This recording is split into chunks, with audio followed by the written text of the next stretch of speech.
हरिओम। स्वागत है आप सभी का आज के इस व्याख्यान में। हम सभी लोग नैषधीय चरितम को पढ़ रहे हैं और नैषधीय चरितम पढ़ते हुए अब तक हमने 52वें श्लोक तक शाक निह्नोतु मयेन तत्प्रियामयम भाषे यदलीक वीक्षिताम समाज एवालपिताशु वैणिकैर मुमूर्छयत पंचम मूर्छनासु च।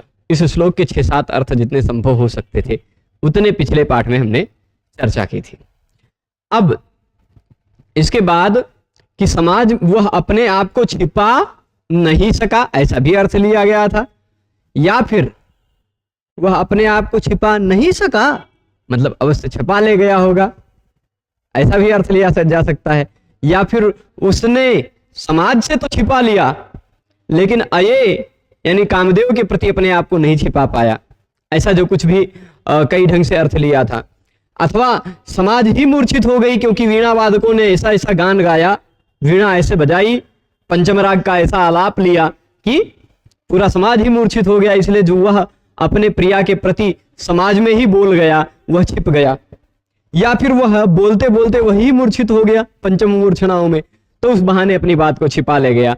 ऐसा जो बात हमने पढ़ी थी, अब इसी से थोड़ा सा आगे बढ़ेंगे और नल की आगे की स्थिति का वर्णन चलेगा, मतलब नल के हृदय में और फिर आगे क्या क्या हो रहा है। तो 53वें नंबर के श्लोक में इसको देखते हैं। 53 नंबर श्लोक में वह बेचारा लज्जित हो जाएगा, लज्जित हो जाएगा। काहे लज्जित हो जाएगा? क्योंकि अब पोल खुल जाएगी। कहा गया है ना कि कुछ चीजें आप कितना भी छिपा लें छिपती नहीं है ना। जैसे किसी को खांसी हो गई है, वह छिपा नहीं सकता है कि मुझे खांसी हुई है ना। और प्रसन्नता भी नहीं छिपती है, प्रसन्नता भी चेहरे पे दिख जाती है। और वो किसी शायद रहीम जी का कोई एक श्लोक है, खैर खून श्लोक नहीं पद्य है, खैर खून खांसी खुशी वैर प्रीत मदपान, ये इतने सब चीज नहीं छिपते हैं। शत्रुता भी नहीं छिपती, प्रेम भी नहीं छिपता, मद्यपान भी नहीं छिपता है, ये सब चीजें नहीं छिपती। तो अब इसके हृदय में जो प्रेम था वह छिपे कैसे? कैसे छिपे? तो वह नहीं छिपा सका, वही स्थिति का वर्णन कर रहे हैं। तो उसी स्थिति का वर्णन करते हुए अब जो श्लोक आ रहा है इसको पढ़ते हैं। अवाप सापत्रपतां स भूपतिर जितेन्द्रियाणां धुरि कीर्तित स्थितिः असंवरे संवरवीर। थोड़ा सा अच्छे से बोलते हैं कैसे बोले इसको? इसका हम खड़ा होते तो राग ही भूल जाते हैं इसको, वंशस्थ छंद को थोड़ा सा कई ढंग से गाते हैं लेकिन हम फिर एक से दूसरे में घुस जाते हैं, कुछ दूसरे राग से, कि संगीत के तो छात्र है नहीं। तो चलिए। अवाप सापत्रपता भूपतिर जितेन्द्रियाणां धुरि कीर्तित स्थितिः असंवरे संवर वैरिविक्रमे क्रमेण तत्र स्फुटतामुपेयुषि। तो इसको देखते हैं। अवाप, ये लिट लकार का प्रयोग है। कौन से लकार का? अवाप यानी प्राप्त हो गया। किस स्थिति को प्राप्त हो गया? तो कह रहे हैं सापत्रपताम अवाप, सापत्रपताम। अब इसमें किसी को सांप वाप दिखाई पड़ रहा होगा तो सांप मत देखिएगा। अपत्रप, अपत्रप ये है त्रपा शब्द है एक, त्रपा, त्रपा का अर्थ होता है लज्जा। ठीक, तो वह अपत्रप हो गया, या अपत्रपताम सह भूपति अवाप। सह शब्द से शुरू करते हैं अर्थ लेना, तब ज्यादा अच्छे से समझेंगे। सभूपति यानी वह राजा। वह राजा कौन? वह राजा नल। ठीक, काम स्थितिम अवाप, वह राजा नल किसी एक ऐसी स्थिति में पहुंच गया। ठीक, स भूपति, वह भूपति, वह राजा, भू यानी पृथ्वी का, पति राजा, तो वह भूपति क्या हो गया? बहुत सरल सरल श्लोक है इसमें, इस पाठ में कुछ एक दो थोड़ा सा एकाध श्लोक हो सकता है, कुछ आए 3-4 अर्थ वाला, पर एक दो अर्थ वाले ही हैं, बाकी ज्यादा नहीं है। तो स भूपति, वह राजा नल क्या हो गया? जितेन्द्रियाणाम धुरि कीर्तित स्थिति, एक और विशेषता उसकी बता रहे हैं, उस भूपति की एक और विशेषता क्या बता रहे हैं, जितेंद्रियाणाम धुरी कीर्तित स्थिति स भूपति। जितेंद्रियों की, जितेंद्रिय लोग जो है ना, उन जितेंद्रिय लोगों की धुरी पर जिसकी स्थिति कीर्तित है, जिसकी स्थिति कीर्तित है, मतलब उसको जितेंद्रियों के रूप में उसकी कीर्ति थी, है ना। जितेंद्रियों की धुरी पर इसके स्थापित किया गया था। धुरी का कहते हैं, एकदम धौरेय विद्वान था। धौरेय मतलब क्या कहते हैं, जैसे जितेंद्रिय, पूरे रथ का संपूर्ण भार उसकी धुरी पर होता है, ध्रुव पर, है ना। रथ का पहिया का जो नीचे का भाग है वह उतना भार नहीं सहता जितना उस रथ के पहिए के बीच का भाग जितना भार सहता है ना। वो दोनों तरफ से, नीचे से भी और ऊपर से भी, दोनों तरफ से प्रेशर को मेंटेन करता है, तो धुरी वह होता है। इसी तरह जितेंद्रिय लोग जितने भी हैं संसार में, उन जितेंद्रियों की धुरी पर जिसकी स्थिति थी, जितेंद्रियों की सभी प्रकार के जितेंद्रियों में जिसका बहुत कीर्ति थी, कीर्तित स्थिति, ठीक। तो अब जितेंद्रिय है यह राजा नल, कैसे काम ने इसको घायल कर दिया, तो लज्जा का विषय हो गया ना उसके लिए तो लज्जा का विषय ही हो गया। तो स भूपति, वह राजा नल जो जितेंद्रिय, जितानी इंद्रियाणी येन सह जितेंद्रिय, जीत लिया है इंद्रिय जिसने, वो जितेंद्रिय कहलाता है, बहुव्रीहि समास है इसमें। तो उन जितेंद्रिय लोगों की धुरी पर जिसकी स्थिति हमेशा गाई जाया करती थी, कीर्ति जिसकी हमेशा थी, कीर्तिता स्थिति ही यस्य सह कीर्तित स्थिति ही, यहां भी वैसे ही है, बहुव्रीहि समास है। तो स भूपति सापत्रपताम अवाप, वह भूपति जो है ना, अपत्रपा, अपत्रपा कहते हैं लज्जा को, अपत्रपा मतलब लज्जा, त्रप धातु भी लज्जा अर्थ में ही है। वहां जैसे श्रीमद् भागवत महापुराण में प्रथम स्कंध के जो एक श्लोक है ना, धर्म प्रोज्झित के, तो प्रथम अध्याय में ही है, दूसरा या तीसरा श्लोक है, धर्म प्रोज्झित के तो वो परमः है ना, धर्म प्रोज्झित कैतवोत्र परमो निर्मत्सराणां सताम वेद्यम वास्तवमत्र वस्तु शिवदम तापत्रयोन्मूलनम श्रीमद्भागवते महामुनिकृते किं वा परैरीश्वरः सद्यो हृद्यवरुध्यतेऽत्र कृतिभिः शुश्रूषुभिस्तत्क्षणात्। यहां पर अत्र परमः, इसको दो तीन ढंग से श्लेष करते हैं। वहां अत्र परमः धर्मः प्रोज्झितः, अत्र परमः धर्मः, इस भागवत शास्त्र में परम धर्म कहा गया है। अथवा अत्र परमः, अत्रप, त्रप कहते हैं लज्जा को, अविद्यमाना त्रपा यस्य सह अत्रपः, है ना। तो अत्रपा यानी निर्लज्ज व्यक्ति, निर्लज्ज व्यक्ति जिसमें रमण किया करते हैं। अब उस निर्लज्ज का मतलब निंदित अर्थ मत लीजिएगा, जिनको दंडवत करने में, प्रणाम करने में या कहीं भी लोटपोट जाने में भगवान के शरण में कोई लज्जा नहीं है, उसको अत्रप शब्द से कहा गया है। तो अत्रप लोग जिसमें रमण करते हैं वह अत्रपरम है। तो वहां अत्रप कहा गया है, यहां अपत्रप कहा गया है, ठीक। अपत्रप, अपत्रप मतलब होता है लज्जा के साथ वाली, सापत्रपताम, सापत्रप, लज्जा के साथ की स्थिति को क्या कहा जाएगा, सापत्रप। और सापत्रप का भाव सापत्रपता, मनुष्य में मनुष्यता, वैसे सापत्रप में सापत्रपता। तो त्रपा के साथ हो गया, लज्जा के साथ हो गया, लज्जा के साथ वाली उसकी स्थिति हो गई।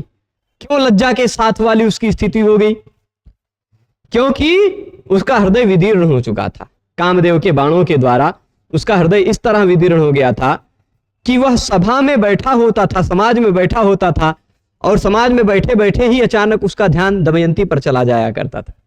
समाज में बैठे बैठे ही वह, उसका इतना ज्यादा ध्यान चला जाया करता था कि वो अपने ध्यान में अपने सामने दमयंती को देख लिया करता था, अपने सामने, और उससे बातों करने लग जाता था, अये भैमी इत्यादि कहने लग जाता था। और ये तो कहो कि समाज में उसके गाना वाना चलता रहता था, वीणा बजाने वाले लोग पंचम स्वर में आलाप किए रहते थे, इस कारण से उसकी बात कभी कभी छिप जाती थी। मतलब वो भैमी को याद कर रहा है, ये बात छिप जाती थी, लेकिन कितनी छिपेगी, वह अंततो गत्वा अपत्रपताम अवाप। मतलब अंत में गई, अंततो गत्वा वह लज्जा की स्थिति तक पहुंच गया राजा नल। यानी अब जो स्वयं जितेंद्रियों के धुरी पर जिसकी स्थिति हमेशा गाई जाया करती थी कि यह तो परम जितेंद्रिय है, परम मतलब इसको इंद्रियों पर पूरा कंट्रोल है, ऐसी स्थिति जिसकी थी, वह अपत्रपता की स्थिति को प्राप्त हो गया। ठीक है, अब कहां पर अपत्रपता की स्थिति को प्राप्त हो गया? तत्र, वहीं पर। वहीं पर मतलब कहां पर? पिछले श्लोक में जहां की बात चल रही थी, समाज एव, समाज में ही, है ना, सभा में ही वह अपत्रपता की स्थिति को प्राप्त हो गया, यानी लज्जा से युक्त स्थिति को प्राप्त हो गया, सलज्ज हो गया, लज्जित हो गया, स्वयं में लज्जा का अनुभव करने लगा। कहां पर? तत्र, समाज में ही। क्यों? क्योंकि शंबर वैरी एक और पर्यायवाची शब्द मिला। आपकी साहित्य इसीलिए पढ़ा जाता है कि जिससे हमें कुछ नए नए शब्द मिले। शंबर नाम का एक राक्षस था, शंबरासुर, उसके जो वैरी थे, उसके शत्रु थे, वो शंबर वैरी यानी कामदेव। ठीक, प्रद्युम्न के रूप में जब कामदेव ने अवतार लिया तब उन्होंने ही शंबरासुर को मारा। इसलिए शंबरारिर मनसिजह कुसुमेषु रनन्यजह, ऐसा अमर कोश में भी कामदेव के पर्यायवाची शब्दों में शंबरारी कहा है, मनसिज कहा है, कुसुमेषु, अनन्यज इत्यादि शब्द कहा है वहां प्रयोग।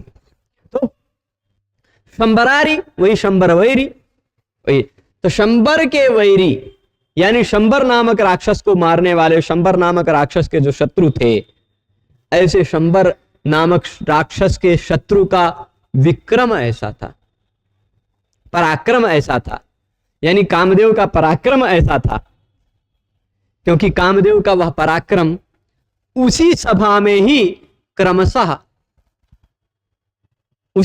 ही कामदेव का वह पराक्रम क्रमशः असंवर हो गया। संवरण होना मतलब ढका हुआ होना, असंवरण होना मतलब खुल गया, पोल खुल गई। सभा में ही उसके हृदय की स्थिति का असंवरण हो गया, यानी उसके हृदय में जो बातें चल रही थी वह लोगों के सामने आ गई।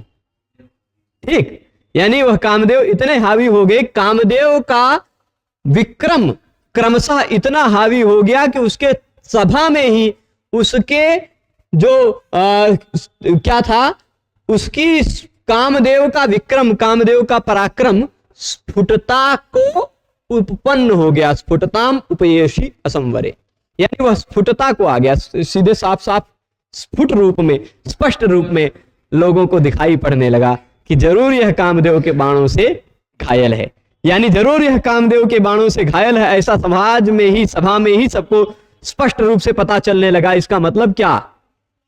इसका मतलब क्या? यह प्रेम रूपी रोग से ग्रस्त हो गया है, ऐसा लोगों को पता चलने लगा। तो कामदेव का यह स्थिति, मतलब इसकी यह स्थिति पता चलने लगी, इसमें और कोई दूसरा अर्थ नहीं है।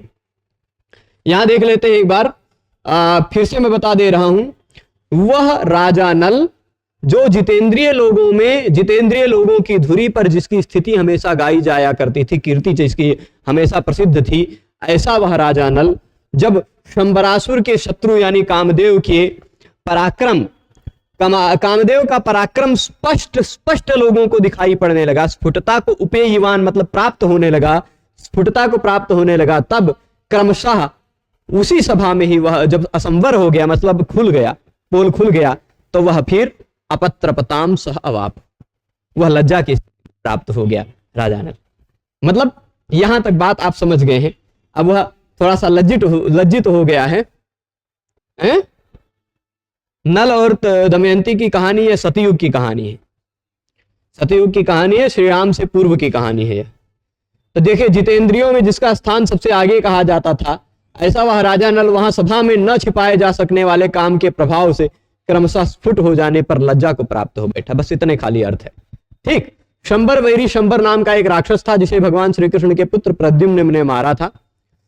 मतलब प्रद्युम्न, उसको पता चल गया था उसको प्रद्युम्न ही मारने वाला है, तो जन्म के 6ठे दिन ही अपहरण करवा लिया था प्रद्युम्न का द्वारका से, और अपहरण करने के बाद लेके जा रहा था, क्योंकि इसके पिता ने मेरे बेटे को मारा है तो मैं इसके पिता के बेटे को मार दूंगा, है ना, मतलब इसको मारूंगा अपने बेटे के मारने का बदला लेने के चक्कर में। तभी नारद जी नारायण नारायण करते आ गए बीच में और उन्होंने कहा कि आप इतने पराक्रमी महाराज इस छोटे से बालक को 6 दिन को मार के क्या पराक्रम दिखाएंगे, है? तो नारद जी ने बढ़िया से समझा दिया, कहा एक काम कीजिए, अब आप उठा तो लाए ही हैं तो इसको समुद्र में फेंक दीजिए, जिससे आपका पराक्रम भी नहीं वो होगा और इसको कोई जानवर खा जाएंगे, उनको आहार भी मिल जाएगा।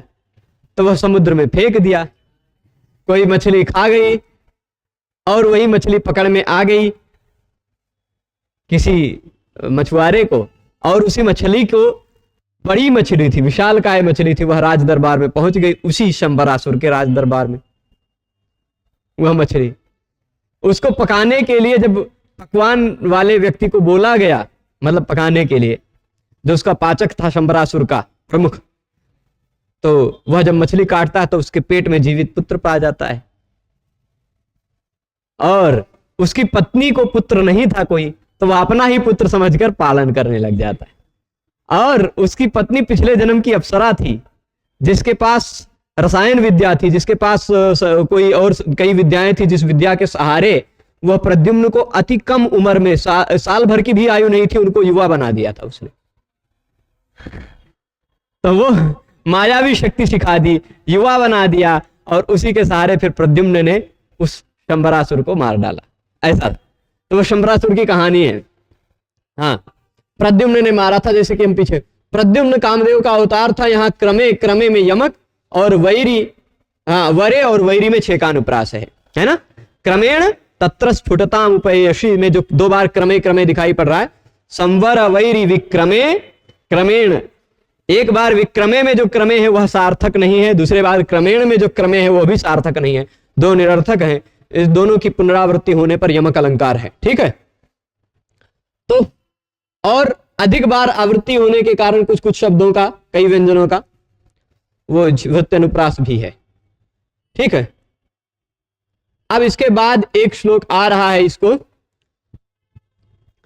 मतलब 3-4 श्लोक आज प्रयास करेंगे कि पढ़ लेते हैं। अब उसको स्थिति तो आपको पता चल गई कि राजा नल की अब क्या स्थिति है समाज में, सभा में। उस स्थिति के बाद अब वह क्या करेगा, तो अलम नलम रोधुममी किला भवन गुणा विवेक प्रभवान, प्रभवा है कि प्रमुखा है, हाँ, गुणा विवेक प्रमुखान चापलम स्मरः सरत्याम निरुद्धमेव यत् सृजत्ययं सर्ग निसर्ग ईदृश, यहाँ को छूट गया है ना। स्मरः सरत्याम निरुद्धमेव यत्, एक यत् शब्द छूट गया है, मुझे याद है इसलिए मैं बोल रहा हूं, है ना, क्योंकि छंद का भंग है। सृजत्ययं सर्ग निसर्ग ईदृशः, इसमें देखिएगा वंशस्थ छंद का 12 वर्ण नहीं मिल रहा है। 1 2 स्मरः 2 हो गया, स अन्वय में लिखा है, हाँ यत, यहां यह देख लीजिए, यत आपको कहीं नहीं मिलेगा श्लोक में, है ना। तो ये यत शब्द है, स्मरः सरत्याम निरुद्धमेव यत् सृजत्ययं सर्ग निसर्ग ईदृशः। तो यहां देखिएगा विवेक प्रमुखाः गुणाः, लोगों को अब थोड़ा सा प्रश्न उठेगा कि भाई जिस राजा नल के गुणों के बारे में 15-20 श्लोक या 25 श्लोक के आसपास तक वर्णन है, और ज्यादा है ना, लगभग 40 के आसपास तक है उसके गुणों के वर्णन। जब पहली बार दमयंती को सुनता है, जब कामदेव के बाणों से घायल होता है पहली बार, तभी से थोड़ी बुराई मिल रही है, बाकी तो उसी का महिमा मंडन चल रहा था अब तक। तो जो जिस नल की यह स्थिति थी, जिस नल के गुण इतने थे, वह ऐसे कैसे हो गया, उसकी स्थिति ऐसे कैसे हो गई। तो उसके विवेक प्रमुखा मतलब विवेक इत्यादि गुण, ऐसा अर्थ लेते हैं। विवेकः प्रमुखः येषाम ते विवेक प्रमुखः, विवेक है प्रमुख जिसमें उसको विवेक प्रमुख गुण कहे जाएंगे, ठीक। यानी विवेक इत्यादि, ऐसा कह सकते हैं। विवेक प्रमुख शब्द का एक पर्याय अर्थ ले जा सकता है विवेक इत्यादि गुण। ठीक, तो जो उस राजा नल के अंतर्गत विवेक इत्यादि गुण थे, वह विवेक इत्यादि गुण नलम रोधुम अलम न अभवन। नलम रोधुम अलम न अभवन। वह राजा नल के अंदर गुण भी था, लेकिन कामदेव के बाण से घायल भी था। तो उसके जो विवेक, धीरता इत्यादि जो उसके अंदर धैर्य इत्यादि गुण थे, वह गुण विवेक प्रमुखा गुणा है ना, अमी गुणा, अमी विवेक प्रमुखा गुणा। ये जो विवेक इत्यादि गुण थे राजा नल में, वह विवेक इत्यादि गुण नल को रोधुम रोक सकने में, अलम यानी समर्थ या सख्त या पर्याप्त, न अभवन नहीं हो पाए। नल को रोक नहीं पाए उसके गुण इत्यादि, यानी उसके ऊपर कामदेव का प्रभाव इतना ज्यादा था कि उसके विवेक इत्यादि सब, विवेक इत्यादि गुण तो थे उसके पास, लेकिन उसके विवेक इत्यादि गुण उसको रोक नहीं पाए। हाँ, इसका 3-4 तरह से अर्थ लेंगे इस श्लोक का भी। तो दूसरी लाइन में कुछ बढ़िया रहस्य है दूसरी इसमें, तो पर पहले प्रमुख अर्थ लेते हैं। तो नलम रोधुम, नल को रोकने में, रोधुम रुद्ध धातु से तुमुन प्रत्यय लगा है, और पर्याप्ति वचने स्वलम अर्थेषु, ऐसा एक सूत्र है। पर्याप्ति वचने स्वलम अर्थेषु, पर्याप्ति वचन वाला या अलम अर्थ वाला कोई एक उपपद में हो तो धातु से तुमुन प्रत्यय लगता है। ठीक, तो उसी सूत्र से रोधुम में तुमुन प्रत्यय लगा। और रुद्ध धातु 2 कर्म वाला है। दुह याच इत्यादि धातुओं में आप रुद्ध धातु भी देखते हैं, है ना। तो 2 कर्म वाला है, इसलिए यहां आप चापलम नलम 2 जगह आपको कर्म दिखाई पड़ रहा है। ठीक है, नलम चापलम यानी नल का चापल को, नल की चपलता को, नल की चंचलता को, नल के अंदर चंचलता आ गई थी ना। अब वो बैठा रहता है सभा में, लेकिन पता चला कभी तुरंत दमयंती के पास चला जा रहा है उसका मन। उसके हृदय में वह जो काम के बाण से, प्रहार से जनित जो अब आ गया है एक प्रकार का उद्वेग, वह उद्वेग अब उसको शांत नहीं रख रहा है।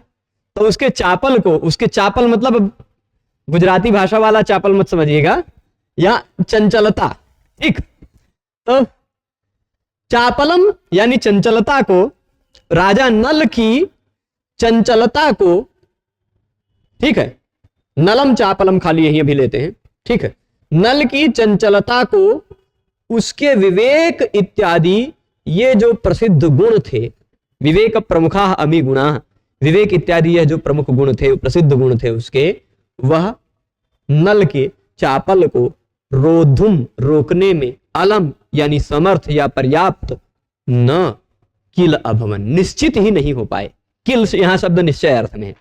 तो निश्चित ही राजा नल के विवेक इत्यादि गुण उसकी चपलता को, उसकी चंचलता को रोकने में पर्याप्त नहीं हो पाए। नहीं तो विवेक, धीरता इत्यादि गुणों से वह अपने उस प्रभाव को रोक ले जाता है ना। लेकिन अब क्या हो गया था, यदस्य धैर्य पौष्पै रपि धैर्य कंचुकम, वह धैर्य रूपी कंचुक, धैर्य रूपी कवच उसका तो विदीर्ण हो चुका था कामदेव के पुष्प के बाणों से। तो इसलिए अच्छा, क्यों ऐसा क्यों हुआ? क्योंकि स्मरह, वह कामदेव जी, स्मरह मतलब कामदेव जी रति की अवस्था में, यहां रत्याम में 2-3 तरह की सप्तमी, दो मतलब एक तो क्या कहते हैं सती सप्तमी लेते हैं। रति की स्थिति में, रति की स्थिति में मतलब अनुराग की स्थिति में, रम धातु से 3 प्रत्यय लगा करके जो बना है रति शब्द, वह वाला अर्थ लेंगे। तो रति की स्थिति में मतलब अनुराग की स्थिति में, प्रेम की स्थिति में कामदेव, प्रेम की स्थिति में क्या करते हैं, वह स्मर कैसे चापल को उत्पन्न करता है, कैसे चंचलता को उत्पन्न करता है, अनिरुद्ध चंचलता को उत्पन्न करता है। मतलब ऐसी चंचलता को उत्पन्न करता है कि जिस चंचलता का कोई निरोध ना, ठीक, तो वह कामदेव रति की स्थिति में अनिरुद्ध चापल का उत्पादन करते हैं ना, ऐसा चंचलता उत्पन्न कर देते हैं कि जिसका रोध ही नहीं हो सकता, तो उसके विवेक इत्यादि गुण धरे रह जाएंगे, कहां रोक पाएंगे, है ना। तो सरत्याम स्मरः सह स्मरः, वह कामदेव कैसे हैं, रति की स्थिति में अनिरुद्ध वाले चापल को सृजति, उत्पन्न करते हैं, मतलब ऐसी चंचलता को उत्पन्न करते हैं, ऐसी चंचलता को सर्जन करते हैं जो निरुद्ध ना हो सके, अनिरुद्ध रहे, जिसका निरोध ना हो सके, जिसको रोका ना जा सके, ऐसी चंचलता को उत्पन्न कर दिया करते हैं, है ना। अयम सर्ग निसर्ग ईदृशः, यह कामदेव के सर्ग की व्यवस्था, कामदेव के सर्ग यानी सृष्टि का, निसर्ग यानी उनकी इच्छा या स्वभाव, उनकी सृष्टि का स्वभाव ही ऐसा है। कामदेव की सर्ग का निसर्ग यानी नैसर्गिक भाव स्वभाव ही ऐसा है, ईदृशः, ऐसा है कि वह रति की स्थिति में ऐसी ही चंचलता को उत्पन्न करते हैं, ऐसे ही चापल को उत्पन्न करते हैं जो अनिरुद्ध रहे, यानी जो कभी निरुद्ध, जिसका कभी निरोध ना हो सके।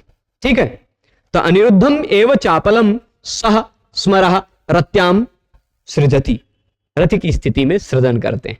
ठीक है, एक तो यह अर्थ हुआ। दूसरा, इसमें यद्वा करके कुछ और अर्थ लेंगे, दो तीन तरह से। हाँ, स्मरः मतलब कामदेव, है ना।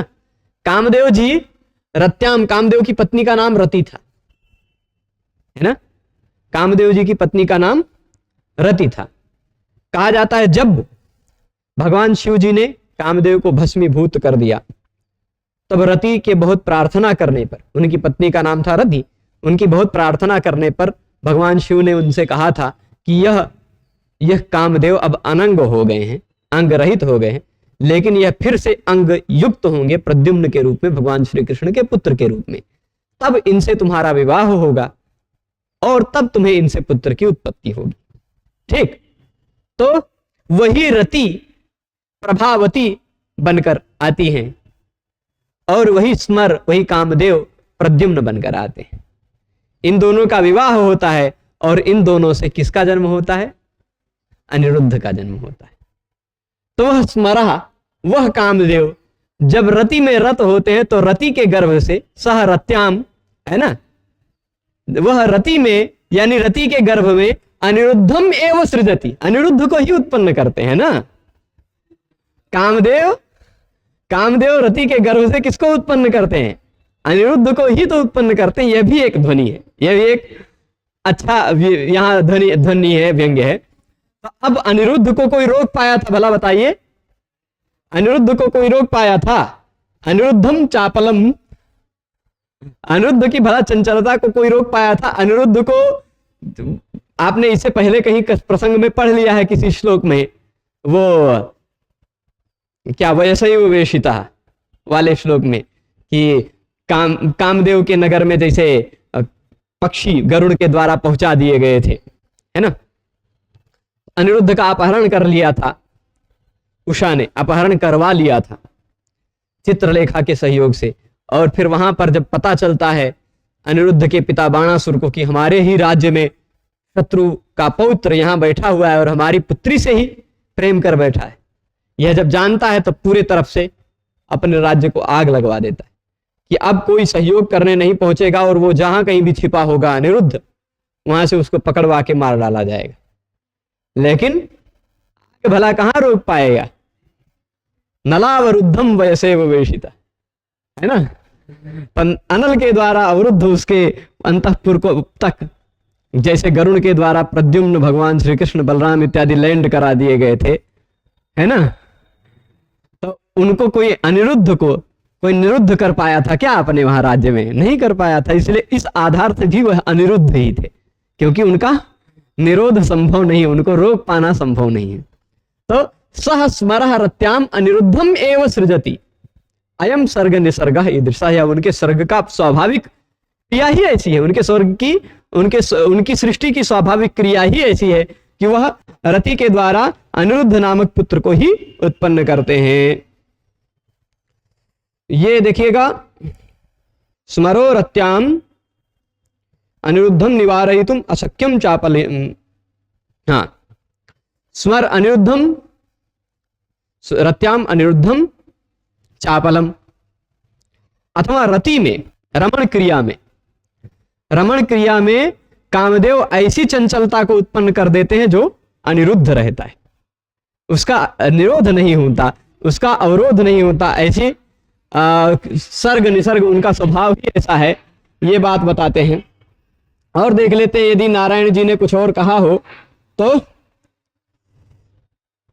नल के चापल को रोकते में क्यों समर्थ नहीं हो पाए? क्योंकि प्रसिद्ध जो स्मर है कामदेव हैं, वह कामदेव रति में अनुराग होने पर पुरुष है ना, पुरुष को ऐसे चपल बना देते हैं जिसका निरोध नहीं होता। अनिरुद्धम एवं चपलम एवं सृजति करोति, ठीक है। और अयम एतादृक् सर्ग निसर्ग सृष्टि निर्णय स्वभावः वा, उनका सृष्टि का निर्णय, उनका सृष्टि का स्वभाव ही ऐसा है, यही उनका निश्चय है, ठीक। अनुराग होने पर सभी चंचल हो जाते हैं, अनुराग होने पर सभी चपल हो जाते हैं, ये तो स्वाभाविक बात है ना। और विवेक की भला कहां चलेगी, विवेक कहां निरोध कर पाएगा? तो इसलिए ये एक तरह का स्मरः रत्याम अनिरुद्धम एवं चापलम उत्पादयति। रत्याम का मतलब एक है अनुराग होने पर, रत्याम का एक अर्थ लेंगे रमण क्रिया में, ठीक, और रत्याम का एक अर्थ लेंगे रति नामक पत्नी में, ठीक। तो ये तीनों तरह से इसका अर्थ लेंगे और तीनों तरह पर अनिरुद्ध का दो ढंग से अर्थ लिया जाएगा। एक तो अनिरुद्ध नामक व्यक्ति, एक अनिरुद्ध चंचलता, जिसका निरोध ना हो सके ऐसी चंचलता को उत्पन्न करते, ठीक। अयम सर्ग निसर्ग ईदृशः, तो यह क्यों उसके गुण इत्यादि नहीं रोक पाए, यह बात यहां पर बताई गई है। पहली लाइन में कही गई बात को, पहली लाइन में कही गई बात का दूसरे लाइन में बात से समर्थन होने के कारण यहां पर अर्थांतर न्यास अलंकार है। राजा नल को उसके गुण, विवेक इत्यादि गुण क्यों नहीं रोक पाए, क्यों निरुद्ध नहीं कर पाए? क्योंकि कामदेव का अनिरुद्ध उत्पन्न करना ही सर्ग का स्वभाव है। कामदेव तो अनिरुद्ध रूपी ही सृष्टि करते, ठीक। तो यह दूसरे वाक्य से समर्थन है पहले वाक्य का, इस कारण से यहां पर अर्थांतर न्यास अलंकार है। कुछ लोग यहां पर उत्प्रेक्षा भी मानते हैं, पर मुख्य रूप से यहां अर्थांतर न्यास ही ध्यान दीजिएगा।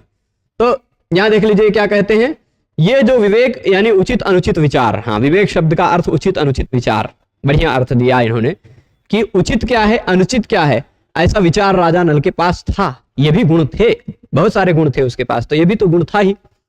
तो यही प्रमुख है जिसमें अब भाई रमण की स्थिति में, रति की स्थिति में, प्रेम की स्थिति में यही गुण सबसे प्रमुख हो जाता है, विवेक रूपी गुण ही सबसे प्रमुख होता है। वैसे गुण और बहुत सारे हो सकते हैं, वीरता, शूरता, उदारता, दाक्षिण्य, बहुत सारे गुण हो सकते हैं, लेकिन उस स्थिति में यही विवेक सबसे मेन होता है ना, इसलिए विवेक का प्रमुखा कहा।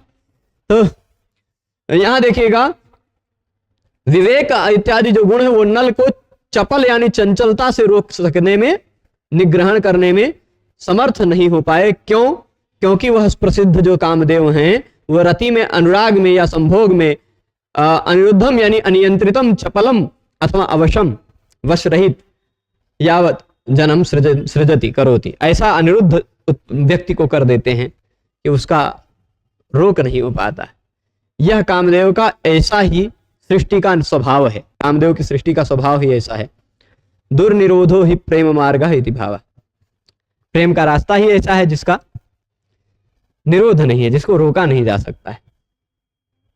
यहां देखिए, इसमें कुछ और टिप्पणी में बात अगर हो तो कवि ने श्रेष्ठ का प्रयोग किया है। रति अनुराग, रति शब्द का अनुराग और काम की पत्नी, ये दो अर्थ है। अनिरुद्ध का चपल और अनिरुद्ध नामक, अनिरुद्ध चपल और अनिरुद्ध कामदेव का पुत्र कहलाता है। अपनी पति रति में प्रद्युम्न रूपी कामदेव अनिरुद्ध पुत्र को उत्पन्न करते हैं। यह दूसरा अर्थ में भी निकल जाता है।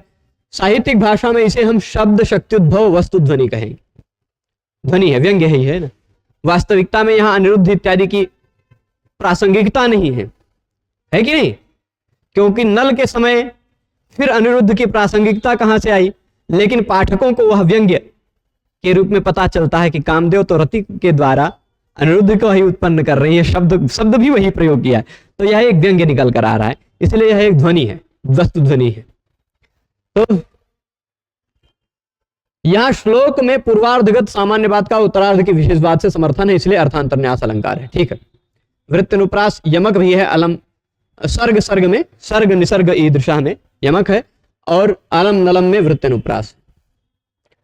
गुणा विवेका प्रमुखा न चापलम, अलम नलम चापलम इत्यादि में वही वृत्तनुप्रास शब्दालंकार है।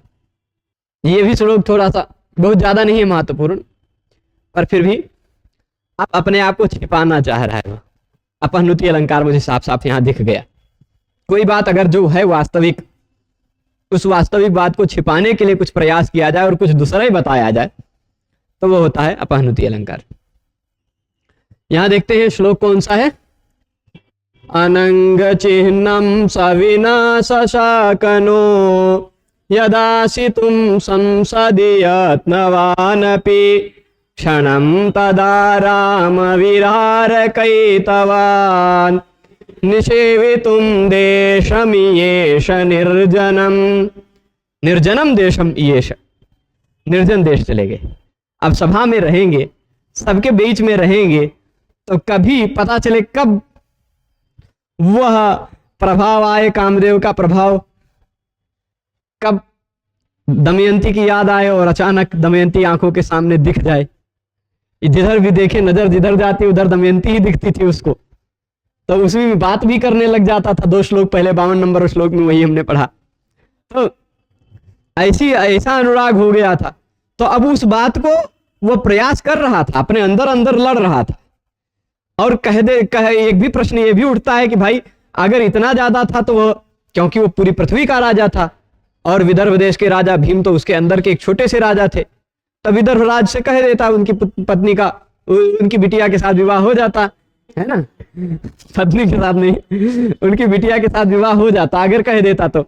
लेकिन फिर भी इस बात को अर्थांतर न्यास के माध्यम से 50 या 51 नंबर श्लोक में कहा था कि वह स्मरोप तप्तोपि भृशम न सब प्रभुर विदर्भ राजम तनयामयाचत त्यजंत शून शर्म च मानिनो वरम त्यजंति नत्वेकमयाचित व्रतम। वह कामदेव से संतप्त थे, फिर भी विदर्भ राज से उनकी तनया को इसलिए नहीं मांगा क्योंकि मानी लोग जो होते हैं, आत्माभिमान वाले जो लोग होते हैं, वह प्राण छोड़ देते हैं, सुख छोड़ देते हैं, ये ठीक है, लेकिन अयाचित व्रत को नहीं छोड़ते कि हम किसी से कुछ मांगेंगे नहीं, ऐसा व्रत नहीं छोड़ते, इसलिए उन्होंने नहीं मांगा। तो लेकिन अभी भाई अपने अंतर्द्वंद तो चलता रहेगा ना, अंदर जो उसके अंतर्द्वंद चल रहा है, उस अंतर्द्वंद से जीतने के लिए, उस अंतर्द्वंद को छिपाने के लिए वह क्या कर रहा है, अनंग चिह्नम। अनंग मतलब जिसके अंग नहीं है, अनंग कामदेव, पर्यायवाची शब्द बहुत मिलेंगे आपको। कामदेव के चिन्ह जो उसके शरीर पर दिखाई पड़ रहे थे, कामदेव के चिन्ह दिखाई पड़ रहे थे ना, घायल होने के चिन्ह, वो थोड़ा अब उसमें बहुत छिपाने का प्रयास किया। शायद 50 के आसपास एक श्लोक में और भी था, छिपाने वाली बात थी कि वह क्या कहता था कि उसके चेहरे पे जो पांडुता आ गई थी, वो पांडुता को कैसे छिपाता था कि भाई चंदन में कपूर थोड़ा ज्यादा मिल गया है, इस कारण से चेहरे पे पांडुता ज्यादा आ गई है, ऐसा छिपाता था, है ना। वो निमीलन भ्रंश जुषा दृशा भृशम नहीं, वो नहीं है, वो नहीं है। यहाँ कुछ दूसरा वाला श्लोक है, वो देख लेते हैं, यहीं पे अभी थोड़ी दूर ही गया है, बहुत ज्यादा पीछे नहीं है वह, कि वह किस तरह छिपा रहा था अपने। हाँ, ये वाला तो बहुत ज्यादा अर्थ वाला था, इससे पिछले ही होगा संभवतः, है।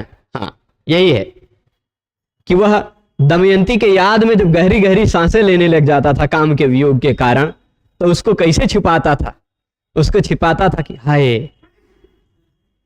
ये मेरी चीज खो गई, किसी दूसरे वस्तु के बहाने, या कुछ कोई मर गया, या कोई वस्तु गायब हो गई, या कोई खराब सूचना मिल गई है, उन सभी के बहाने, वह दमयंती के बहाने जो वह गहरे सांस लिया करता था, आहट आती थी, उसको छिपा ले जाया करता था।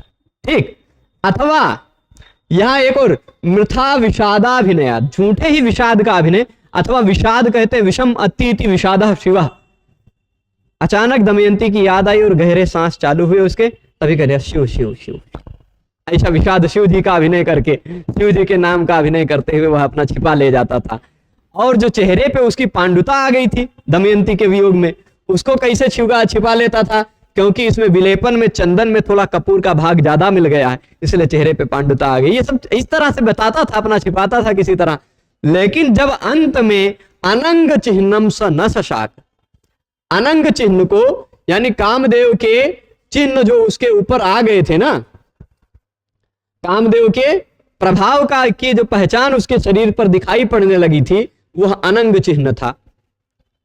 श्वास निश्वास इत्यादि अत्यधिक हो जाना, या और क्या हो जाना, ये चेहरे पर पांडुता पड़ जाना, वियोग चेहरे पर साफ साफ दिखाई पड़ना, वो तो दिखता है ना, क्योंकि कई चीज होती हैं। हमारे ऋषियों ने बहुत सारा मनोविज्ञान इसी के आधार पर, चेहरे पर के आधार पर बहुत सारा वर्णन किया है। और पहले के समय में न्याय व्यवस्था में भी यह देखा जाता था कि अपराधी कौन है, उसकी पहचान क्या है, यह भी उसके चेहरे से पहचान पता चल जाती थी। याज्ञवल्क्य स्मृति में व्यवहाराध्याय में मैंने पढ़ाया है कि देशाद देशांतरम जाति श्रिकिणी परिलेढ़ च वाक् चक्षुः पूजयतिनो और तथोष्ठो निर्भुजत्यपि ललाटम स्विद्यते चास्य मुखम वैवर्ण्यमेति च। ऐसे बहुत सारे पहचान। परिशुष्यत स्खलद वाक्यो विरुद्धम बहुभाषते, उसकी वाणी सूख जाती है या चेहरा सूख जाता है, ललाट पर पसीना आ जाता है, थोड़ा इधर उधर भगता है, बुलाने पे बोलता नहीं है, परस्पर विरुद्ध बातें करता है, ऐसे बहुत सारी पहचान है। तो ये सब वैसे ही बहुत सारे पहचान इसके भी हैं। जो काम के प्रवाह से घायल है उसके भी बहुत सारे उसी तरह के पहचान है। तो उस अनंग चिन्ह को सह नो शशाक, वह समर्थ नहीं हो पाया, शक्त नहीं हो पाया। किसमें? कि ऐसे समझ लीजिए, ऐसे नहीं, कामदेव के चिन्ह के बिना, उसके चेहरे पर अब उस कामदेव का कोई चिन्ह न दिखाई पड़े, काम की गति से घायल है, ऐसा कोई चिन्ह न दिखाई पड़े, उस चिन्ह के बिना वह आसितुम यानी सभा में बैठने में, आस उपवेशने, सभा में बैठने में, उस कामदेव के चिन्ह के बिना वह सभा में बैठने में जब समर्थ नहीं हो पाया, सह मतलब वह राजा नल, वह राजा नल अगर सभा में बैठता था तो कामदेव के चिन्ह उसके चेहरे पे दिख जाते थे। कामदेव के चिन्हों को वह हराना चाह रहा था, ये हार जाएं, ये चिन्ह मेरे चेहरे पर न दिखाई पड़े, पर उस चिन्ह के बिना जब वह सभा में नहीं बैठ पाया, है ना, तो यदा से शब्द से देख लीजिएगा, यदा जब प्रयत्न करता हुआ भी वह सह नलः, वह जब राजा नल अनंग चिन्हम बिना में पृथक बिना नानाभिस तृतीया अन्यतरस्याम सूत्र से तृतीया द्वितीया पंचमी ये सब प्रयोग किया जाता है। ठीक है, तो बिना के योग में द्वितीया का प्रयोग होता है, रामम बिना का गति इत्यादि, है ना। तो अनंग चिन्हम बिना, अनंग चिन्ह के बिना यानी कामदेव के चिन्ह के बिना वह जब संसदी यानी संसद में, सभा में, आजकल की संसद में वैसा मत समझिएगा, संसद यानी सदस्य, सभा में वह जब आसितुम नो शशाक, बैठने में समर्थ नहीं हो पाया। नो एक ओकारांत निपात है जिसका अर्थ निषेधार्थक होता है। ठीक है, तो अथवा फिर क्या हुआ, यत्नवान अपि, प्रयास कर रहा था, ऐसा नहीं है कि नहीं प्रयास कर रहा था, वह प्रयास कर रहा था कि मेरे चेहरे पर ऐसा कोई पहचान न दिखाई पड़े कि मैं काम के बाणों से घायल हूं, ऐसा कुछ न दिखाई पड़े, ऐसा यत्न करता रहा, यत्नवान अपि, प्रयत्न करता हुआ भी वह, यत्नवान मतलब यत्न वाला, वान मतु प्रत्यय लगा हुआ है, यत्न शब्द से मतु प्रत्यय लगा है, तो यत्न मत होता है मादुपधायाश्च मतोर वो यवादिभ्यः, उस सूत्र से मतुप के मां को वह हो जाता है, तो यत्नवान बन जाता, यत्नवान, यत्न वाला, यत्न करता हुआ भी वह व्यक्ति, यत्नः अस्य अस्ति इति यत्नवान अथवा यत्नः अस्मिन् अस्ति इति यत्नवान, दो तरह से इसका विग्रह किया जाता है। तदस्यास्त्यस्मिन् इति मतुप, इस सूत्र से दो तरह। तो यत्न जिसका है वह भी यत्नवान, अथवा यत्न जिसमें है वह भी यत्नवान। जैसे धन जिसका है वह भी धनवान, और धन जिसमें है वह भी धनवान। ये जेब भी धनवान है और हम भी धनवान है ना। तो उसी तरह यत्न जिसमें है उसको भी यत्नवान कहा जा सकता है, और यत्न जिसका है वह भी यत्नवान कहा जा सकता है। तो यत्नवान अपि, यत्न वाला था वह, फिर भी यत्न कर रहा था, प्रयास कर रहा था लगातार कि कामदेव के चिन्ह के बिना मैं सभा में बैठ जाऊं, कोई जान ना पाए मेरे हृदय की बात।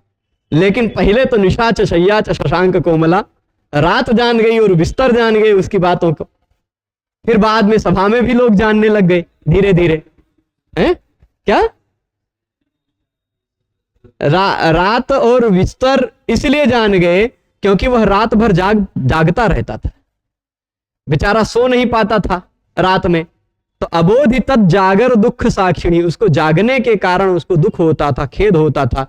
वह कौन देख रहा है रात में? उसके कमरे में और कोई है नहीं, खाली रात है, तो रात देख पा रही थी। और बिस्तर पर लोटा पलटा करता था, उलट पलट के इधर से करवट उधर से करवट, इसलिए बिस्तर भी जानता था। तो पहले खाली कामदेव से घायल हुआ या केवल पहले बिस्तर और रात जान पाई, फिर बाद में सभा में भी पहुंच गई वो बात। ऐसा धीरे धीरे बात बता रहे हैं। तो जब वह समर्थ नहीं हो पाया छिपा कर रहने में, यदा संसदी यत्नवान अपि सह, यत्नवान वाल भी वह राजा नल, सभा में अनंग चिन्हम बिना आसितुम यदा नो शशाक, बैठने में जब समर्थ नहीं हो पाया तब क्या किया कि अब तो सभा में बैठ नहीं सकते ऐसे, सभा में बैठेंगे तो लोगों को और पता चलेगा, धीरे धीरे बात ये क्या कहते हैं आग की तरह फैलेगी। तो इसलिए थोड़ा सा क्षण भर इस बात को भुलाया जाए कि तो दूसरे बहाने भुलाया जाए। उस भुलाने के लिए है ना, तदा जब वह नहीं समर्थ हो पाया तब वह क्या किया? आराम का मतलब ऐसे वाला आराम नहीं, आराम स्याद उपवनम, अमर को उसके वाक्य के आधार पर आराम कहते उपवन को। ठीक, आराम क्या है? बगीचा, उपवन। ठीक, एक वैसा श्लोक मिलता है, हनुमति हतारामे, है ना, क्या है? राक्षसा हर्ष निर्भरा, नहीं, वानरा हर्ष निर्भरा, हाँ, रुदंति राक्षसा सर्वे हाहा रामो हतो हता। ऐसा एक मिलता है श्लोक कि इसका पहली है हनुमति हतारामे वानरा हर्ष निर्भरा। इसका कुछ लोग ऐसा अर्थ ले लेंगे कि हनुमान जी ने जब राम को मार डाला तो सारे वानर हर्ष निर्भरा, और रुदंती राक्षसा सर्वे, सारे राक्षस हंस रहे हैं, सारे राक्षस रो रहे हैं, हा हा रामो हतो हता, हाय हाय राम मर गए, राम मर गए, ऐसा एक अर्थ लेते हैं। लेकिन वहां राम नहीं है, आराम है। हनुमति हतारामे, हतारामे आराम है। हनुमान जी ने जब आराम का यानी बगीचे का भंग किया, बगीचे को उजाड़ दिया, तब वानरा हर्ष निर्भरा, सारे वानर हर्ष निर्भर हो गए। और रुदंति राक्षसा सर्वे हा हा रामो, हा हा आरामो हतो हता, आराम यानी वह उपवन हत हो गया, हत हो गया। ठीक है, तो वह आराम शब्द का अर्थ होता है क्या? आराम का मतलब होता है बगीचा। ठीक, तो क्षणम तदा क्षणम, तब वह क्षण भर के लिए आराम विहार, उपवन में विहार करने के लिए, आराम मतलब बगीचे में विहार करने के लिए। चलो बगीचे में घूमेंगे, तब बगीचे में अकेले रहेंगे, अकेले घूमेंगे। अपना भाई राजा का राजकीय पार्क होता है, उसमें सब नहीं जाते हैं, तो अकेले वह घूमेगा बगीचे में, कोई नहीं जान पाएगा बात। ऐसा सोचने के लिए क्षणम तदा आराम विहार कैतवात, कैतव कहते हैं छल, ब्याज, बहाना। ठीक, तो आराम में विहार करने के, बगीचे में उपवन में घूमने के बहाने, भाई राजा महाराजा हैं भाई, उनकी क्या बात, चलो आज थोड़ा काम ज्यादा हो गया, चलते हैं बगीचे घूम के आते हैं, ऐसा कह के वह बगीचे को घूमने के लिए निकल गया। जब सभा में बैठने में समर्थ नहीं हो पाया तब तदा क्षणम आराम विहार कैतवात, आराम में विहार करने के बहाने वह निर्जनम देशम निषेवितुम येष, निर्जन देश, कौन से देश? निर्जन देश, ऐसे निर्जन देश, निषेवितुम निषेवितुम मतलब निर्जन देश का सेवन किया जाए, निर्जन देश का निषेवन किया जाए, निर्जन देश में वास किया जाए, निर्जन बगीचा घूमा जाए, ऐसा येष, येष का मतलब इच्छान चक्रे, इच्छा की, उसने इच्छा की, इश इच्छायाम धातु से लिट लकार का यह रूप है येष, है ना, येष ईशतु, ईशु ऐसा रूप बनता है ना। तो सह निर्जनम देशम निषेवितुम येष, यहां क्या है, इच्छार्थेषु तुमुन ऐसा करके इच्छार्थक धातु के योग में तुमुन प्रत्यय लगा है यहां निषेवितुम में। तो समझिएगा फिर से एक बार, जब समझिएगा, जब यदा से, जब वह राजा नल यत्न करता हुआ भी, जब वह नल यत्न करता हुआ भी सभा में कामदेव के चिन्ह के बिना बैठने में समर्थ नहीं हुआ, कामदेव के चिन्हों के बिना सभा में बैठने में समर्थ नहीं हुआ, तब क्षण भर, क्षण भर, अब क्षण शब्द का बहुत पर्यायवाची शब्द है, कहते हैं ना, अरे एक सेकंड रुको ना, ऐसे कहते हैं, लेकिन क्या वो एक सेकंड होता है, बोलने में ही 2-3 सेकंड चला जाता है ना। हनुमांश्च मुहूर्तेन व्यतिचक्राम सागरम, है ना, ऐसे मुहूर्तेन शब्द का, मुहूर्त शब्द का बहुत प्रयोग है वाल्मीकि रामायण के सुंदरकांड में। ममास्य दुख संघस्य मुहूर्तम स्यादपि दपाश्रय, मुहूर्तम, और फिर हनुमान जी मुहूर्त में ही सागर को पार कर गए, है ना। और वही ऐसा हनुमांश्च मुहूर्तेन व्यतिचक्राम सागरम, और वही क्या कहते हैं, वही वो भी कह रहा है, पर्वत जब उठ के आता है कहता है मुहूर्तम, मुहूर्त भर विश्राम करके चले जाओ वो भी मुहूर्त शब्द का ही प्रयोग करता है। तो मतलब ऐसे कुछ कालवाची शब्द कभी कभी लाक्षणिक ढंग से प्रयुक्त होते हैं अधिक अर्थ में। तो क्षण का मतलब एक क्षण भर के लिए नहीं, कुछ समय के लिए, है ना, कुछ समय के लिए वह आराम विहार कैतवात, आराम यानी बगीचे में विहार करने के बहाने, बगीचे में विहार करने के बहाने वह निर्जन देश, निर्जन स्थल, निर्जन स्थल जहां कोई ना हो, जहां कोई न देखे, जहां मेरे वियोग को कोई न जान पाए, ऐसे निर्जन देश को निषेवितुम इवेश, ऐसे निर्जन देश को सेवित करने की इच्छा से वह इच्छा की, सेवित करने की इच्छा की उसने। जब नहीं छिपा पाया तब सोचा कि अब चलते हैं बगीचे में, ठीक। अब बगीचे में वह निकलने के लिए अब पहले रथ के लिए कहेगा कि रथ तैयार किया जाए।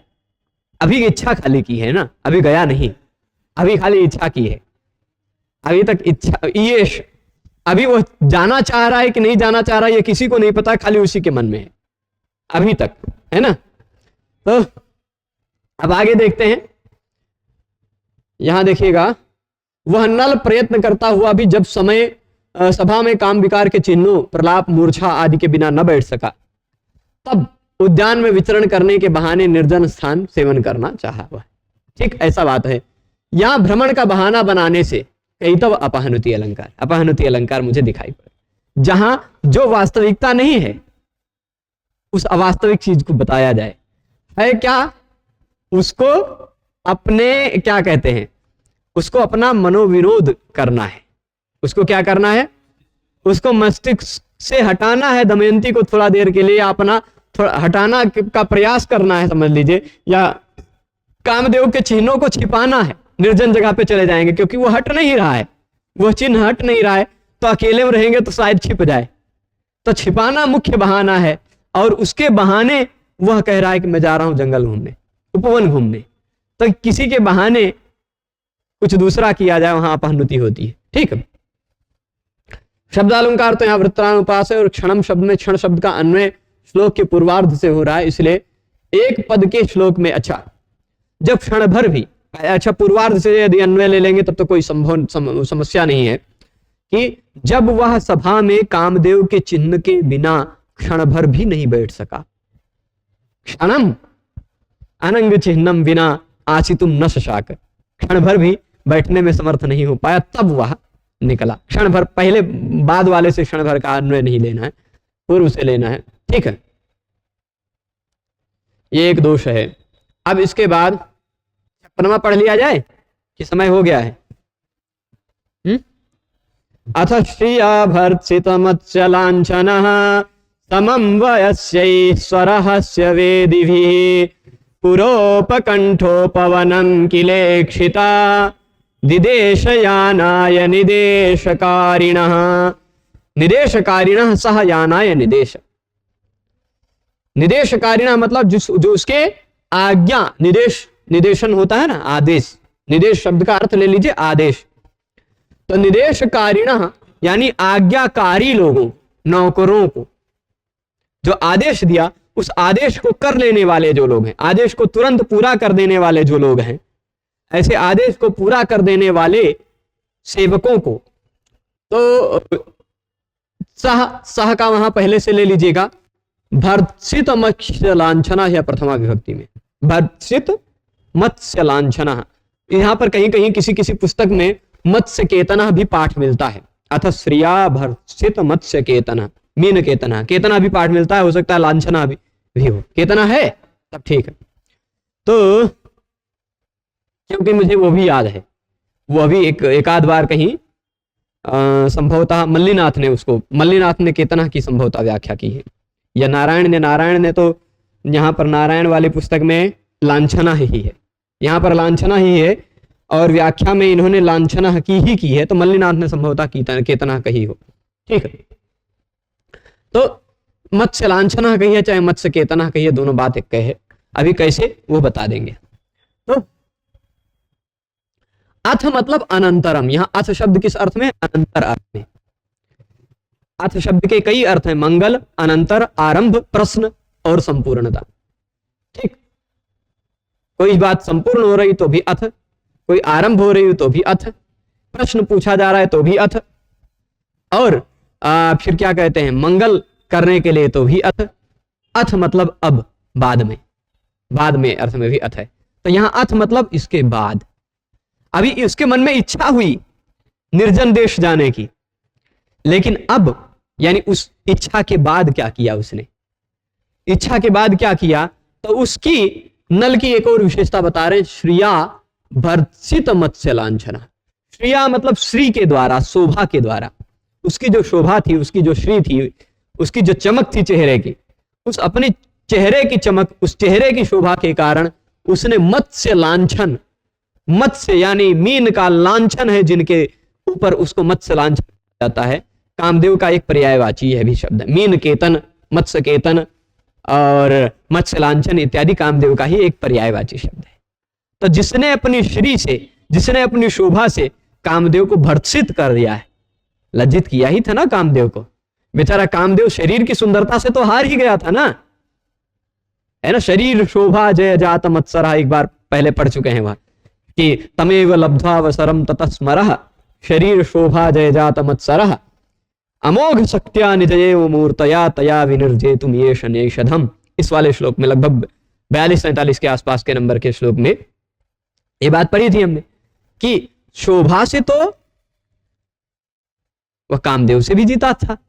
तो श्री से यानी अपनी शोभा से जिसने मत्स्य लांछन यानी कामदेव को भर्त्सित यानी तिरस्कृत कर दिया था, शरीर की शोभा के कारण तो तिरस्कृत था ही कामदेव, तो वह कौन है? वो राजा नल, जिसने अपनी श्री से, जिसने अपनी शोभा से भर्त्सितः मत्स्य लांछनः येन सह भर्त्सित मत्स्य लांछनः, तिरस्कृत कर दिया है मत्स्य लांछन यानी कामदेव को वह। हाँ देखिए, मत्स्यो ही कामदेवस्य ध्वजो भवति अतएव आसौ मकर ध्वजो मीन केतनश्चापि कथ्यते, है ना। कामदेव के ध्वज में मछली छपी रहती है, तो मछली के लांछन से युक्त वाले, है ना। मछली ध्वज झंडे की वही पहचान है उनकी, इसलिए मीन केतन कहते हैं। तो अब वह मत्स्य के लांछन यानी मत्स्य केतन को अपने श्री से शोभा से हरा चुके हैं जो ऐसे, वह राजा नल अपने वयस्य, वयस्य कहते हैं मित्र को, जो समान आयु के आसपास के हों, जिनकी आयु आसपास हो, है ना। जैसे उस समय उनका श्रुतशील नाम का एक महामंत्री था, मित्रम च मंत्री च सुहृद प्रियश्च विद्या वयः शील गुणैः समानः, ऐसा नल चंपूकार ने कहा है। बभूव भूपस्य सतस्य विप्रो विश्वंभरा भार सहस्सहाय ब्रह्मण्योपि ब्रह्मवित्तापहारी स्त्रीयुक्तोपि प्रायसो विप्रयुक्ता सद्वेषोपि द्वेष निर्मुक्त चेता। विरोधाभास अलंकार का उदाहरण है। कोवाता दिग्दृश्यते श्रूयते च, बहुत बढ़िया वर्णन किया है। तो ऐसा उनका मित्र था, मंत्री भी था, श्रुतशील नाम का महामंत्री। ऐसे कुछ यहाँ नाम तो नहीं लिया, पर हम ऐसे संभावना कर सकते हैं कि वह जो महामंत्री रहा होगा श्रुतशील नाम का, या और कुछ दो चार मित्र लोग रहे होंगे। वैसे ही में बहुवचन है, मतलब कम से कम 3 तो रहे होंगे, है ना, एक तो नहीं कम से कम 3 मित्र रहे होंगे जो वयस्य उसी के आसपास की उम्र के रहे होंगे। ठीक, तो ऐसे वयस्य ही समम सह साकम समम सार्धम इत्यादि योग में भी तृतीया विभक्ति होती है ना। तो वैसे ही समम यानी अपने मित्रों के साथ। अच्छा, वो वैसे ही कैसे थे, वह मित्र कैसे थे? स्वरहस्य वेदी भी, जो उसके रहस्य को जानते थे, है ना, जो उसके रहस्य को, उसके हृदय की बातों को जानते थे, ऐसे 3-4 मित्रों को लिया, है ना। उसके बाद जब उसके मन में हुआ कि चलो भाई जाते हैं, निर्जन जगह पर जाते हैं, पर निर्जन जगह में दोस्त तो दोस्त होते हैं, मित्र तो मित्र होते हैं भाई। मित्रों से अपने हृदय की बात कही जा सकती है, सभा में सबसे नहीं कही जा सकती है। तो ऐसे उन स्वरहस्य, स्वस्य रहस्यम स्वरहस्यम, अपना रहस्य, जो मेरा अपना रहस्य है, उस अपने रहस्य को वेदी भी विदंत जानन्ति इति स्वरहस्य वेदिना, है ना। स्वरहस्यम विदंति जानन्ति इति, विद धातु ज्ञान अर्थ वाले। तो अपने रहस्य का ज्ञान है जिसको, यानी नल के रहस्य का, स्व मतलब अपना यानी नल का, नल के रहस्य का ज्ञान है जिसको, ऐसे कुछ वयस्यों के साथ, ऐसे कुछ वयस्यों यानी मित्रों के साथ, पुरोपकंठ, बहुत गजब का शब्द, पुर यानी नगर के, उपकंठ नगर के गले के पास, उपकंठ कंठ, उपकंठ मतलब गले के पास, नगर के गले के पास मतलब नगर का मुंह है, द्वार, उस द्वार के गले के पास पुरोपकंठ, यानी उपकंठ शब्द एकदम समीप अर्थ में रूढ़ है, व्युत्पत्ति के आधार पर न लेते हुए इसको।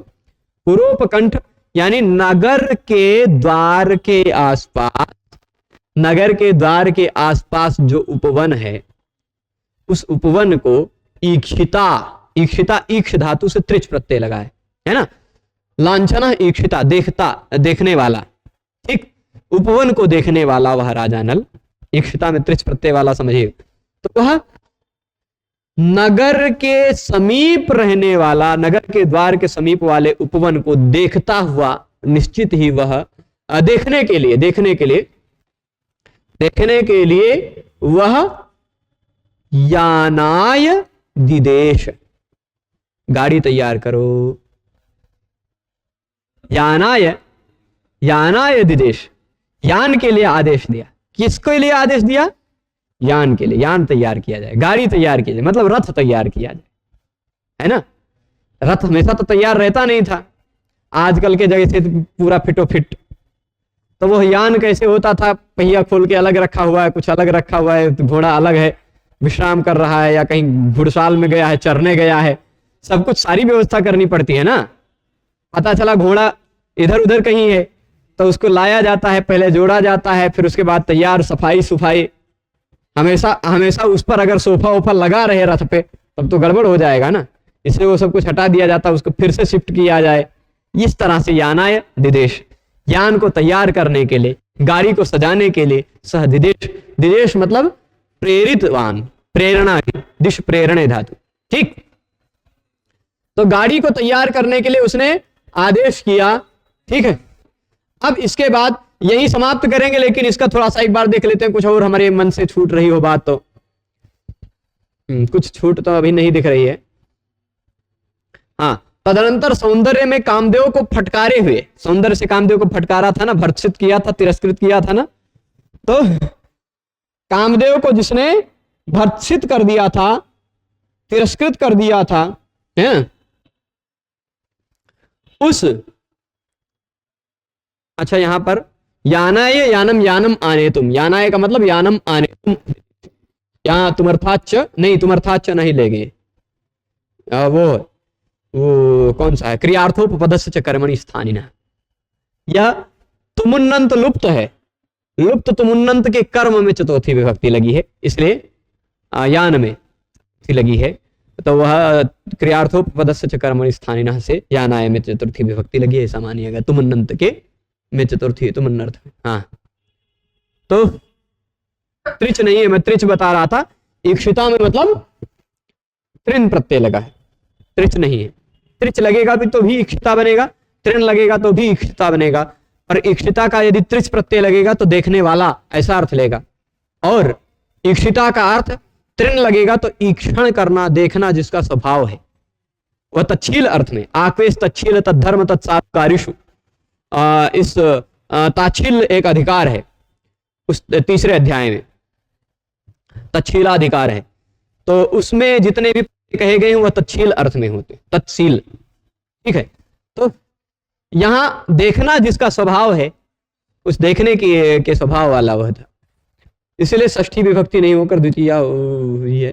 ठीक है, यानम आने तुम दिदेश तुम। ठीक है, तदनंतर सौंदर्य में कामदेव को फटकारे हुए नल अपना रहस्य जानने वाले मित्रों के साथ झूठ मूठी नगर के पास उद्यान देखने हेतु वाहन लाने को भृत्यों को आदेश दिया। विद्याधर ने भर्तसित में उपमा मानी है। अच्छा, ऐसे कैसे भैया? किंतु हमारे विचार में उपमा तो नहीं है, ये हमारे इनके भी विचार में हमारे भी विचार में उपमा तो नहीं लगती। विद्याधर बड़े विचित्र विचित्र अलंकार की कल्पना करते रहते हैं। कई जगहों पर विद्याधर ने जो अलंकार माना है वो मुझे खोजने पे मिलती ही नहीं, कैसे सोच ले, है ना? हो सकता है, जबरदस्ती हो सकता है। तो उपमा मान ले, मतलब कामदेव श्रिया मत्स्य लांछना, ऐसा कह सकते हैं। भर्तसित मत्स्य लांछना का ऐसा कह सकते हैं, मत्स्य इव लांछनम यस्य, ऐसा कुछ विग्रह समझ करके वो कुछ ले लिए होंगे, और वैसा तो अर्थ है नहीं। ठीक है, और यहां उपमान भूत कामदेव से तुलना करके भर्त्सना या तिरस्कार नहीं किया गया है ना? तो प्रतीप अलंकार, प्रतीप माना जा सकता है।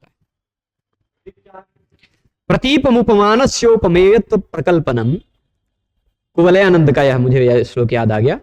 प्रतीपमुपमानस्योपमेयत्व प्रकल्पनम त्वल्लोचन समम पद्मम त्वद्वक्त्र सदृशो विधुः। दो उदाहरण दिया है कुवलयानंद में अप्पय्य दीक्षित जी ने, कि प्रतीप अलंकार वह होता है जहां उपमान को हम उपमेय बता देते हैं। मतलब ऐसा कह देना, उदाहरण से ज्यादा स्पष्ट होगा, तुम्हारा मुख चंद्र के समान है, यह बोलना उपमा है, पर चंद्र तुम्हारे मुख के समान है, यह प्रतीप है।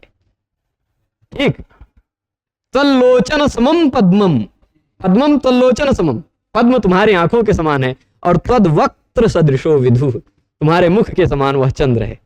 ऐसा कह देना यह प्रतीप अलंकार है, मतलब उपमा का जस्ट विपरीत। ठीक, तो इसमें यहां पर प्रतीप इसलिए माना जा सकता है। अच्छा, प्रतीप के अंतर्गत कुछ कुछ थोड़ा थोड़ा भावगत अंतर मानते हैं कुछ अपने अपने लोग अपने अपने समर्थन में। जैसे यहां प्रतीप इसलिए माना जा सकता है कि नल कामदेव के समान, ऐसा नहीं, कामदेव नल के समान, ये थोड़ा सा इस तरह से, तो कामदेव थोड़ा सा ये इस दृष्टिकोण से यहां पर प्रतीप माना जा सकता है ना। उपमान का तिरस्कार भी प्रतीप का एक अन्यतम भेद है। ये मतलब जो उपमान है, भाई किसी को कामदेव से कंपेयर किया जाता तो कामदेव उपमान है, वह उपमेय होता, और उपमान को तिरस्कृत कर दिया जाना भी, उपमान को भी, वो भी तो प्रतीप ही हो गया ना।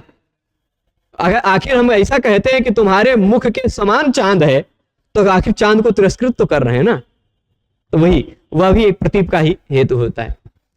तो इसके अतिरिक्त विद्याधर ने भी यहाँ समम पद में सहोक्ति भी मानी। सहोक्ति नाम का अलंकार है, तो बहुत सामान्य अलंकार है,